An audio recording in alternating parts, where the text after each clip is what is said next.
ನಮಸ್ಕಾರ ಸ್ನೇಹಿತರೆ, ಇಂದು ನಾವು ತಿಳಿದುಕೊಳ್ಳಲಿರುವ ವ್ಯಕ್ತಿ ಯುರೋಪಿನ ಇತಿಹಾಸವನ್ನು ಸಂಪೂರ್ಣವಾಗಿ ಬದಲಿಸಿದ ಮಹಾನ್ ನಾಯಕ.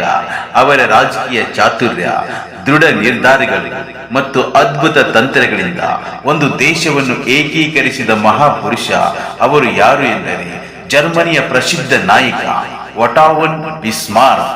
ಇವರನ್ನು ಇತಿಹಾಸದಲ್ಲಿ ಐರನ್ ಚಾನ್ಸಲರ್ ಎಂದು ಕರೆಯಲಾಗಿದೆ, ಅಂದರೆ ಲೋಹದ ಚಾನ್ಸಲರ್ ಎಂದು ಕರೆಯಲಾಗುತ್ತದೆ. ಇವರ ಅದ್ಭುತ ಜೀವನ ಚರಿತ್ರೆಯನ್ನ ಇಂದು ನಾವು ಈ ವಿಡಿಯೋದಲ್ಲಿ ತಿಳಿದುಕೊಳ್ಳೋಣ. ಬಿಸ್ಮಾರ್ಕ್ ಅವರು 1815 ಏಪ್ರಿಲ್ 1ರಂದು ಬರ್ಲಿನ್ ನಗರದ ಪಶ್ಚಿಮಕ್ಕಿರುವ ಸ್ಕೋನೌಸೈನ್ ಎಂಬ ಊರಲ್ಲಿ ಜನಿಸಿದರು. ಅವರ ಕುಟುಂಬ ಒಂದು ಅರಿಸ್ಟೋಕ್ರಾಟಿಕ್ ಕುಟುಂಬವಾಗಿತ್ತು. ತಂದೆ ಭೂಸ್ವಾಮಿ ಹಾಗೂ ತಾಯಿ ವಿದ್ಯಾವಂತ ಮತ್ತು ಪ್ರತಿಭಾಶಾಲಿ ಮಹಿಳೆಯಾಗಿದ್ದರು. ಬಾಲ್ಯದಿಂದಲೇ ಬಿಸ್ಮಾರ್ಕ್ ತುಂಬಾ ಬುದ್ಧಿವಂತ ಹಾಗೂ ಧೈರ್ಯಶಾಲಿ ವ್ಯಕ್ತಿಯಾಗಿದ್ದರು. ಬಿಸ್ಮಾರ್ಕ್ ತಮ್ಮ ವಿದ್ಯಾಭ್ಯಾಸವನ್ನು ಯೂನಿವರ್ಸಿಟಿ ಆಫ್ ಗೊಟ್ಟಿಂಗನ್ ಮತ್ತು ಯೂನಿವರ್ಸಿಟಿ ಆಫ್ ಬರ್ಲಿನ್ನಲ್ಲಿ ಮಾಡಿದರು. ಅವರು ಕಾನೂನು ಅಧ್ಯಯನ ಮಾಡಿದರು. ವಿದ್ಯಾರ್ಥಿ ಜೀವನದಲ್ಲಿ ಅವರು ತುಂಬಾ ಚುರುಕಾಗಿದ್ದರು.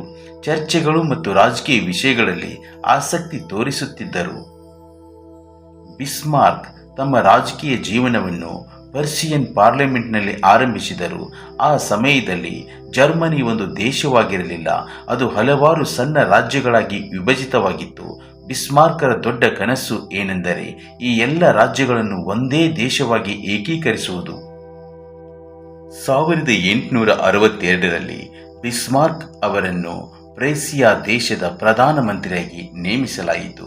ಅವರು ಹೇಳಿದ ಪ್ರಸಿದ್ಧ ಮಾತು, the great questions of the time will not be decided by speeches but by blood and iron. ಅಂದರೆ ದೊಡ್ಡ ಸಮಸ್ಯೆಗಳು ಮಾತಿನಿಂದಲ್ಲ, ಬಲ ಮತ್ತು ಶಕ್ತಿಯಿಂದ ಪರಿಹಾರವಾಗುತ್ತವೆ. ಈ ನೀತಿಯ ಮೂಲಕವೇ ಅವರು ಜರ್ಮನಿಯ ಏಕೀಕರಣ ಸಾಧಿಸಿದರು. ಜರ್ಮನಿಯ ಏಕೀಕರಣಕ್ಕಾಗಿ ಬಿಸ್ಮಾರ್ಕ್ 3 ಪ್ರಮುಖ ಯುದ್ಧಗಳನ್ನು ನಡೆಸಿದರು. ಡ್ಯಾನಿಶ್ ವಾರ್. ಈ ಯುದ್ಧದಲ್ಲಿ ರಷ್ಯಾ ಮತ್ತು ಆಸ್ಟ್ರಿಯಾ ಡೆನ್ಮಾರ್ಕ್ ವಿರುದ್ಧ ಹೋರಾಡಿದವು.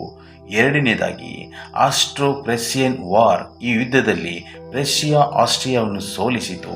ಇದರ ಮೂಲಕ ಜರ್ಮನಿಯ ಉತ್ತರ ಭಾಗವನ್ನು ರಷ್ಯಾ ನಿಯಂತ್ರಣಕ್ಕೆ ತಂದರು. Franco Persian war.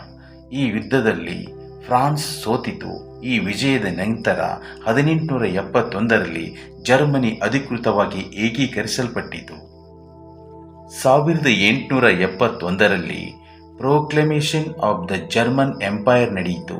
ಈ ಸಮಯದಲ್ಲಿ ವಿಲಿಯಂ I ಜರ್ಮನ್ ಸಾಮ್ರಾಟನಾಗಿ ಘೋಷಿಸಲ್ಪಟ್ಟರು ಮತ್ತು ಬಿಸ್ಮಾರ್ಕ್ ಜರ್ಮನಿಯ ಮೊದಲ ಚಾನ್ಸಲರ್ ಆದರು.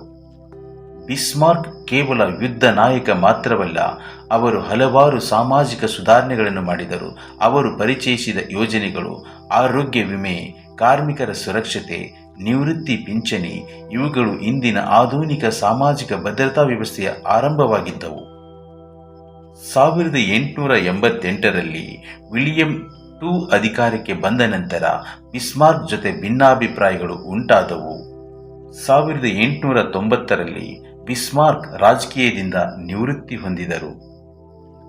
ಬಿಸ್ಮಾರ್ಕ್ 1898 ಜುಲೈ 30ರಂದು ನಿಧನರಾದರು. ಇಂದಿಗೂ ಬಿಸ್ಮಾರ್ಕ್ ಯುರೋಪಿನ ಅತ್ಯಂತ ಪ್ರಭಾವಶಾಲಿ ರಾಜಕೀಯ ನಾಯಕರಲ್ಲಿ ಒಬ್ಬರೆಂದು ಪರಿಗಣಿಸಲಾಗುತ್ತದೆ. ಅವರ ತಂತ್ರಜ್ಞಾನ, ರಾಜಕೀಯ ಜಾಣ್ಮೆ ಮತ್ತು ದೃಢ ನಿರ್ಧಾರಗಳು ಜರ್ಮನಿಯನ್ನು ಒಂದು ಶಕ್ತಿಶಾಲಿ ರಾಷ್ಟ್ರವನ್ನಾಗಿ ಮಾಡಿತು. ಸ್ನೇಹಿತರೆ, ಒಬ್ಬ ವ್ಯಕ್ತಿಯ ದೃಢ ಸಂಕಲ್ಪ ಒಂದು ದೇಶದ ಇತಿಹಾಸವನ್ನು ಹೇಗೆ ಬದಲಿಸಬಹುದು ಎಂಬುದಕ್ಕೆ ಬಿಸ್ಮಾರ್ಕ್ ಅವರ ಜೀವನವೇ ದೊಡ್ಡ ಉದಾಹರಣೆ. ಅವರ ನಾಯಕತ್ವ, ಧೈರ್ಯ ಮತ್ತು ರಾಜಕೀಯ ಚಾತುರ್ಯ ಇಂದಿಗೂ ವಿಶ್ವದ ನಾಯಕರು ಅಧ್ಯಯನ ಮಾಡುವಂತಹ ಪಾಠವಾಗಿದೆ ಅಂತ ಹೇಳ್ತಾ ಈ ವಿಡಿಯೋನ ಇಲ್ಲಿಗೆ ಮುಗಿಸ್ತಾ ಇದ್ದೇನೆ. ಮತ್ತೊಂದು ವಿಡಿಯೋದೊಂದಿಗೆ ಸಿಗೋಣ. ಅಲ್ಲಿವರೆಗೂ ಎಲ್ಲರಿಗೂ ನಮಸ್ಕಾರ.